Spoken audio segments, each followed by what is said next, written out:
So let's learn for a few minutes quickly. I know it's late. Hilchos Chanukah, we're middle of the Kitzur over here, so we're going to jump to Siv Chaf as Chanukah is ending, and we have to move along with the halacha. So the Kitzur over here says that the Shemen, that's Nishar b'Minaira, probably top 3 asked questions within the first few days after Chanukah. Some people it takes a little bit longer to clean up their menorah. But what do we do? What do we do with the leftover oil in the cups? What do we do with the leftover oil in the bottle? What do we do with the leftover oil everywhere?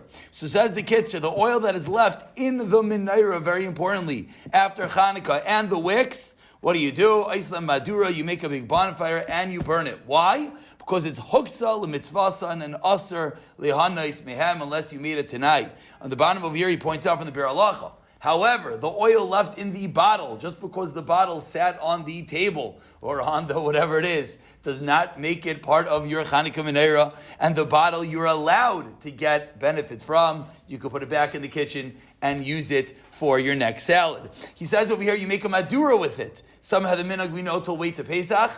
Some have the minhag to wait to Pesach, lose it, and then they're not sure what to do with it. If you are of that camp, that you every year wait till Pesach, and then at the big Bir Chametz, you're like, hey, where did my wicks go? Then you probably should discard with it prior. And yes, you are allowed to wrap it up, double wrap it up, and throw it out. The Kitzur doesn't mention that, just parenthetically to mention. One more halacha, Siv Chaf Aleph over here. We're 6 days into Chanukah. This probably happened many times, so let's get it right for the last few days. All 8 days of Chanukah, we say in Shemona Esrei, al hanissim. And what happens? He says if. What happens? We'll say when. When you forget, what do you do? V'lei amara. So he says, if you remember before you said the shame in the bracha v'atev shemcha, then you go back to al hanissim. We'll just be honest. Usually that's not the point that you remember. You remember after you finish the bracha. What do you do now? So says the Kitzur, you do not go back. However, very important. Points out on the bottom of here from Mishnah Berurah. There is a hiratzon you're allowed to say in Elokai Nitzar. I don't know why this is not more famous. Because usually that's when you remember, is during Elokai Nitzar. You're allowed to say it's the same hiratzon as is found by benching.